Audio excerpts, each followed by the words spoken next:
हो गया।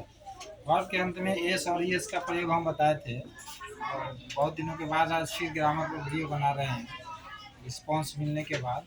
आज आई ई एस का प्रयोग बताया जाएगा कि आई ई एस लगा कर कैसे वर्ब के अंत में वर्ब को V1 से V5 बनाया जाता है सिंपल प्रेजेंट टेंस के वाक्य में। तो आज आई ई एस का प्रयोग देखना है। देखिए आई ई एस का प्रयोग जैसे मान लीजिए CRY, तो CRY है, तो इसमें क्या हम जोड़ेंगे, इस सस्पेंस में तो आ जाता है, ठीक है।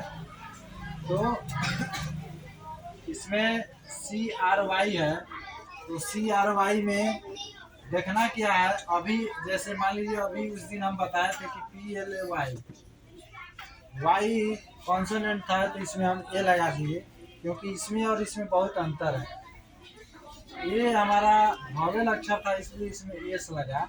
ये हमारा दोनों कॉन्सोनेंट अक्षर है, यानी अगर वर्ब के अंतिम अक्षर अगर वाई रहेगा और वाई के ठीक पहले अगर कॉन्सोनेंट अक्षर आता है, वॉवेल नहीं, वॉवेल आएगा तो एस लगेगा, और वाई के पहले अगर कॉन्सोनेंट अक्षर कोई भी आता है तो वाई को हम आई में चेंज कर देते हैं, CRI, और इसके बाद इसमें ES लगा देते हैं, CRIES, क्राई, यानी V5 हो गया हमारा।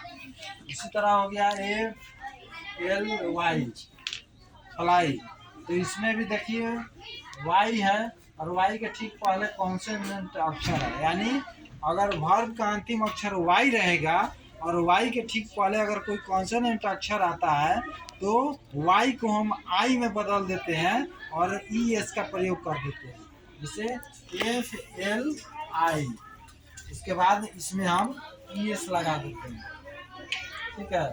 ये हमारा ES लग गया। इसी तरह है, अगर मान लीजिए यहाँ पर अंतर क्या है कि y के अंत में अंतिम अक्षर अगर y है तो समझना क्या है, समझने का फिर यहाँ पे है कि y के ठीक पहले कॉन्सोनेंट है कि वॉवेल है, इस पे हमको ध्यान देना है। अगर वॉवेल रहेगा y के पहले, अगर वर्ब का अंतिम अक्षर y है और उसके ठीक पहले अगर वॉवेल अक्षर आता है तब हम उसमें s केवल जोड़ते हैं, s लगा कर V5 बनाएंगे।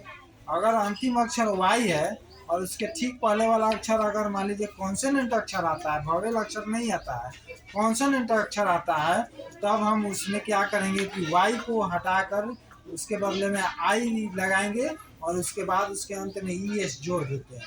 तो अंतर यहीं पे है, और यहीं पे बच्चे लोग जो है सस्पिशन में फंस जाते हैं परीक्षा में कि क्या लगाएं, क्योंकि उतना अच्छा से आसान तरीका से समझाया नहीं जाता है, जिसके कारण वो फंस जाते हैं। इसलिए याद रखिएगा, अगर वर्ब का अंतिम अक्षर y है और y के ठीक पहले अगर कोई वॉवेल अक्षर है तब हम उस वर्ब के अंत में s लगाकर V5 बनाएंगे। अगर वर्ब का अंतिम अक्षर y है और उस y के ठीक पहले का अक्षर अगर कॉन्सोनेंट अक्षर है तब हम उस वर्ब के अंत में IES लगाएंगे, यानी y को हटा देंगे। अगर वर्ब का अंतिम अक्षर y है उसके ठीक पहले अगर कॉन्सोनेंट आता है तो y को हम I में बदल देते हैं और ES लगाकर उसको V5 बनाते हैं। अब IES का हो गया। अब देखिए एक और है जहाँ पे S लगेगा, जैसे E का नियम है, जैसे मान लीजिए रहेगा अगर वर्ब के अंत में E,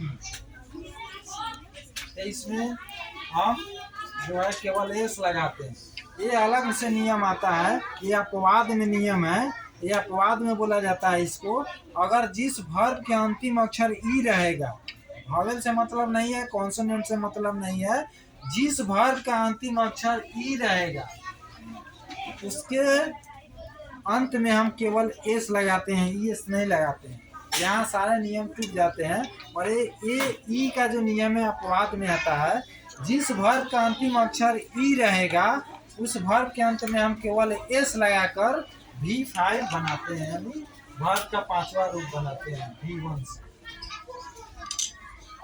यहाँ पे एक नियम आपको याद रखना है कि जिस वर्ब का अंतिम अक्षर अगर ई आता है तो हम उस वर्ब के अंत में दूसरा कोई चिन्ह नहीं लगाएंगे, केवल एस लगाकर वर्ब को पांचवें रूप में बदलेंगे।